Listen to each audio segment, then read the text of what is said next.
लोकशाही मराठीच्या माध्यमातून सफाई कर्मचाऱ्यांचे प्रश्न हे मांडण्याचा प्रयत्न करण्यात आलाय। कचरा वेचण्याकरता वापरण्यात येणाऱ्या गाड्यांमुळे सफाई कर्मचाऱ्यांना इजा होतीये।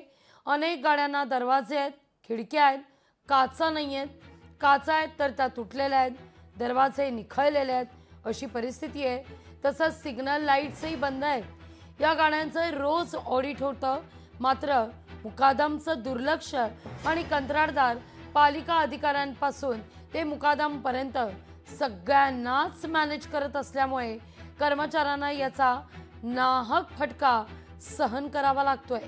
पालिका आयुक्त भूषण गगराणी यांच्या कानावर हा विषय जात नाही। या भ्रष्ट अधिकाऱ्यांवर कारवाई होत नाही तोवर मात्र लोकशाही मराठी हा मुद्दा सातत्याने लावून धरणार आहे। या जुन्या आणि भंगारात काढायच्या अवस्थेत असणाऱ्या गाड्यांवर आरटीओ कडून का कारवाई केली जात नाहीये हा मुद्दा उपस्थित होतोय। आढावा घेतला आपले प्रतिनिधी स्वप्नील जाधव यांनी।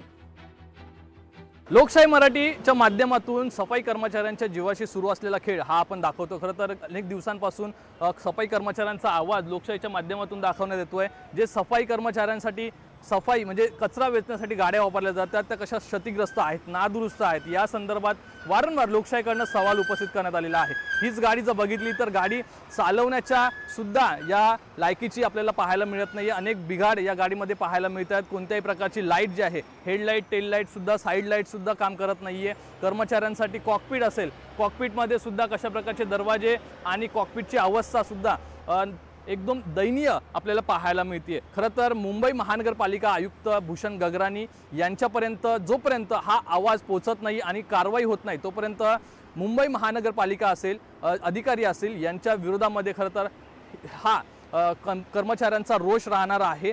मुंबई महानगरपालिकेचे सर्व सफाई कर्मचारी आहेत, सर्व कचरा वेचक आहेत, त्यांचा आवाज लोकशाही मराठी दाखवत राहणार आहे जोपर्यंत कंत्राटदारांवरती कारवाई होत नाही। ज्या गाड्या वापरल्या जातात त्या गाड्या अतिशय निकृष्ट दर्जाच्या आहेत। काही गाड्या रस्त्यावरती चालण्याच्या सुद्धा लायकीच्या नाहीत। गाड्यांमध्ये बिघाड आहेत, मात्र मुकादम आहेत ते कुठेतरी याकडे दुर्लक्ष करत असतात। या जुन्या गाड्यांवरती का कारवाई होत नाही असा थेट सवाल सुद्धा परिवहन मंत्री प्रताप सरनाईक यांना लोकशाहीच्या माध्यमातून विचारण्यात आलेला आहे। त्यामुळे जोपर्यंत या गाड्या बाजूला काढण्यात येत नाहीत तोपर्यंत लोकशाहीच्या माध्यमातून सफाई कर्मचाऱ्यांचा आवाज हा दाखवण्यात येईल। कॅमेरा पर्सन राजेश मन्यारसह स्वप्नील जाधव, लोकशाही मराठी, मुंबई।